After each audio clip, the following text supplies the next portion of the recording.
Welcome to bird media. నేను వైష్ణవి. విజయనగరం జిల్లా భోగాపురం వద్ద నిర్మాణంలో ఉన్న గ్రీన్ ఫీల్డ్ అంతర్జాతీయ విమానాశ్రయం కేవలం ప్రయాణికుల రాకపోకలకి మాత్రమే పరిమితం కాలేదు. ఉత్తరాంధ్ర ఆర్థిక దిశను మరిచే గేమ్ చేంజర్గా రూపుదిద్దుకుంటోంది. అయితే భోగాపురం ఇంటర్నేషనల్ ఎయిర్పోర్టు చుట్టూ కూడా సుమారు 2000 ఎకరాల్లో ప్రతిపాదించిన ఏరో సిటీ మాస్టర్ ప్లాన్కి రూపురేఖలు ఖరారవడంతో ఈ ప్రాంతం పెట్టుబడిదారుల దృష్టిని కూడా బలంగా ఆకర్షిస్తోంది. ఇక విమానాశ్రయం కూడా ఆధారంగా చేసుకొని అభివృద్ధి చెందే ఈ ఏరో సిటీలో అంతర్జాతీయ ప్రమాణ లాజిస్టిక్స్ పార్కులు, 5 స్టార్ హోటళ్లు, ఐటీ కంపెనీలు, భారీ కన్వెన్షన్ సెంటర్లు, కమర్షియల్ టవర్లు ఏర్పాటు చేయాలని ప్రతిపాదనలు సిద్ధమయ్యాయి. మరి ప్రాజెక్టు పూర్తి స్థాయిలో అమలైతే వేలాది మందికి ప్రత్యక్ష పరోక్ష ఉపాధి అవకాశాలు లభించటమే కాదు, ఉత్తరాంధ్ర మొత్తం కూడా గ్లోబల్ బిజినెస్ హబ్గా ఎదిగే అవకాశం కూడా ఉందని ఆర్థిక విశ్లేషకులు అంచనా వేస్తున్నారు.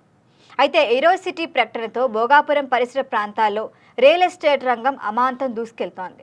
కొన్ని సంవత్సరాల క్రితం వరకు సామాన్యులకి కూడా అందుబాటులో ఉన్న భూముల ధరలు ఇప్పుడు ఊహించని స్థాయికి చేరుకున్నాయి. ముఖ్యంగా విమానాశ్రయానికి ఆనుకొని ఉన్న ప్రాంతాలు, ప్రధాన రహదారి పక్కన ఉన్న భూములకు భారీ డిమాండ్ ఏర్పడింది. కొన్ని కీలక లొకేషన్లలో ఎకరం ధర 5 కోట్ల మార్కును తాకినట్లుగా కూడా రియల్టర్లు చెబుతున్నారు. మరి విదేశీ ఇన్వెస్టర్లు, ఎన్ఆర్ఐలు, హైదరాబాద్కు చెందిన ప్రముఖ రియల్ ఎస్టేట్ సంస్థలు ఇక్కడ పెద్ద ఎత్తున భూములు కొనుగోలు చేయడంతోనే మార్కెట్ మరింత వేడెక్కింది. ఇప్పుడు దీని ఫలితంగా స్థానిక భూస్వాములకి లాభాలు కలుగుతున్నాయి.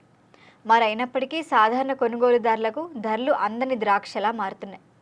అభివృద్ధి దిశగా మౌలిక సదుపాయాల విస్తరణ కూడా వేగవంతమైంది. విశాఖపట్నం నుంచి భోగాపురం వరకు 60 మీటర్ల వెడల్పుతో నిర్మిస్తున్న తీర ప్రాంత కారిడార్ పనులు తుది దశకు చేరుకున్నాయి. మరి ఈ రహదారి పూర్తయితే విశాఖ నగరం నుంచి విమానాశ్రయానికి చేరుకోవటానికి కేవలం 30 నుంచి 40 నిమిషాల్లో ఛాన్స్ ఉంటుంది. అదనంగా 15 లింక్ రోడ్ల నిర్మాణం, మెరుగైన విద్యుత్, నీటి సరఫరా వ్యవస్థలు, డ్రైనేజ్ సదుపాయాలు కూడా ఏర్పాటు చేయడానికి ప్రభుత్వం చర్యలు తీసుకుంటోంది. రవాణా సౌకర్యాలు మెరుగుపడటంతో గేటెడ్ కమ్యూనిటీలు, విల్లాలు, ప్రాజెక్టులు, హై ఎండ్ అపార్ట్మెంట్లకు డిమాండ్ కూడా ఉంది. ప్రముఖ డెవలపర్లు ఇప్పటికే భారీ హౌసింగ్ ప్రాజెక్టులను ప్రకటించారు. ఇక విమానాశ్రయ నిర్మాణం 90% పూర్తయినట్లుగా అధికార వర్గాలు చెబుతున్నాయి. ఇక జూన్ 2026 నాటికి వాణిజ్య కార్యకలాపాలు ప్రారంభమయ్యే అవకాశం ఉండటంతో పెట్టుబడిదారులు ముందుగానే స్థలాలు సంపాదించేందుకు పోటీ పడుతున్నారు. నివాస అవసరాలకే కాకుండా commercial space, warehousing, cargo handling రంగాల్లో కూడా విశేష అవకాశాలు కనిపిస్తున్నాయి.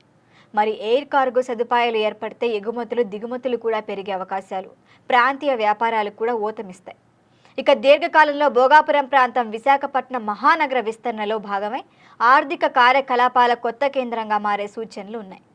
మరి ఇప్పుడు కార్పొరేట్ పెట్టుబడులు, రవాణా అనుసంధానం ఇవన్నీ కలిస్తే భోగాపురం ఏకంగా దక్షిణ భారతదేశంలోనే అత్యంత వేగంగా ఎదుగుతున్న రియల్ ఎస్టేట్ జోన్గా నిలిచే అవకాశాలు మెండుగా ఉన్నాయని అందరూ చెప్తున్నారు. మరి దీనిపైన మరిన్ని అప్డేట్ల కోసం చూస్తూనే ఉండండి బర్డ్ మీడియా.